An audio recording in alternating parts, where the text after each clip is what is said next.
Été créé, c'est génial. On va passer maintenant à la moto. Ici, la moto, on va ouvrir tout simplement le fichier qui est fourni. Hop, je me suis raté, j'ai cliqué à côté. On va ouvrir le fichier qui est fourni. Donc, moi au début, j'avais le choix entre plusieurs motos. Vous voyez, c'est ce que j'avais ma première sélection. On aurait pu prendre celle-là. J'ai pris ici le Chopper 1 et je vais l'ouvrir. Voilà. Donc là, j'ai ma moto. Pour l'instant, c'est une photo. Si on zoome, vous allez voir, il y a les pixels qui représentent bien la photo. Contrairement à une image vectorielle, même si elle est en noir et blanc ici, vous voyez bien, ce n'est pas 2 pixels. Là, je suis x 8500. Alors que si je suis ici x 8500, hop, je suis 4800. Hop, voyez bien, ici, il y a des gros carrés qui sont en fait des pixels. Alors, je vais tout simplement jouer sur la vectorisation de cette image. Pour ça, je vais sélectionner avec l'outil flèche de sélection, outil flèche noire, ma moto. Je vais retrouver par défaut ici vectorisation de l'image. Je clique dessus et il va me donner une vectorisation par défaut. Pas forcément celle que je souhaite, mais une vectorisation par défaut. Voilà. Elle peut me convenir ou pas. En tout cas, on va pouvoir, grâce ici à ce petit symbole, qui est en fait le panneau de vectorisation de l'image, ici, pouvoir affiner ce que l'on veut au niveau de cette vectorisation. Je peux cliquer sur avancer et je vais avoir encore plus d'options. Alors, paramètres par défaut, parce que je pourrais avoir des paramètres prédéfinis. Résultat de la vectorisation, c'est pour voir en fait le résultat que ça donne, parce qu'on pourrait laisser les mâchoires, le contour ou autre. Moi, je veux voir ce que je fais. Je peux choisir si je veux couleur, donc ça va recalculer. Donc là, ça va me donner une vectorisation, mais avec de la couleur, en reprenant une quantité de couleurs de mon image de base, et ici en l'occurrence couleur, j'ai mis 30 couleurs. Donc là, ça va faire quelque chose de assez réaliste. Ça va calculer, ça prend un peu de temps. Voilà, donc là en fait, ce ne sont plus des pixels, mais ce sont bien ici là des aplats. Vous voyez, ça retraduit par des aplats. Donc l'avantage, si je l'agrandis, il n'y aura pas de perte de qualité. Et je peux réduire par exemple le nombre de couleurs. Je vais réduire par exemple à 4, ça va recalculer. Et comme ça, vous allez bien voir la différence. Là, vous regardez, il y a quand même quasiment l'identique par rapport à l'image de base. Avec 4 couleurs, mais il ne va prendre que 4 couleurs, les 4 couleurs principales de cette illustration. Ah, vous voyez, finalement, ça finit quasiment au niveau de gris. Si j'augmente un petit peu, ainsi de suite, je vais pouvoir affiner comme ça si je veux les couleurs.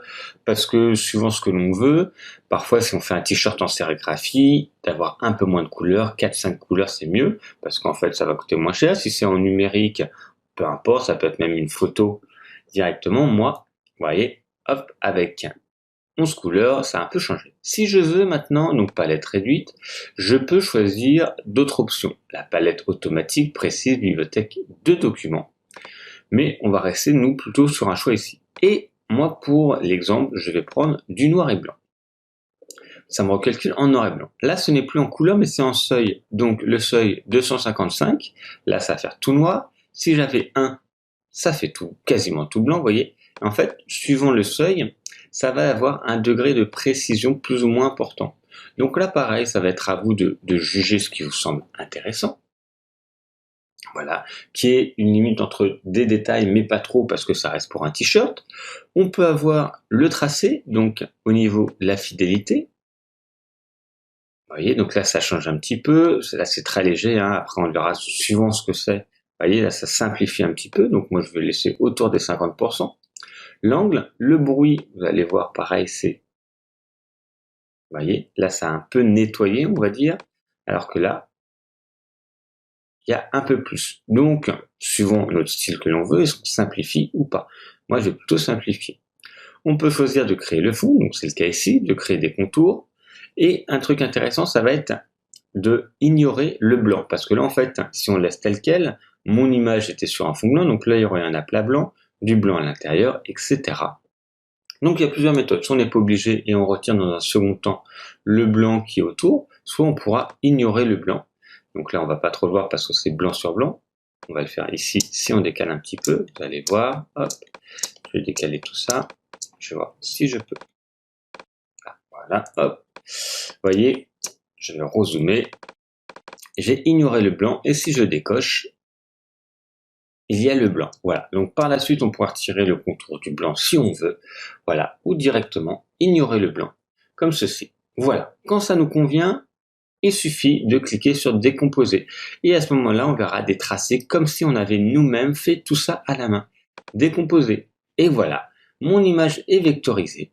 Je peux la prendre, la déplacer, faire ce que je veux. Je peux, avec l'outil flèche blanche, déplacer des points si j'ai envie, en retirer, en supprimer. C'est de la même manière que si on avait passé beaucoup de temps à dessiner tout ça à la main. Donc ça, c'est la vectorisation dynamique. Maintenant, je prends ma moto, je la copie, commande C, et je vais dans mon document juste là, et je la colle. Voilà. Et comme c'est vectoriel, je vais pouvoir l'agrandir, tout simplement, en appuyant Shift pour garder les proportions, et Alt si je veux pour l'agrandir à partir de son centre. Voilà pour la vectorisation de la moto.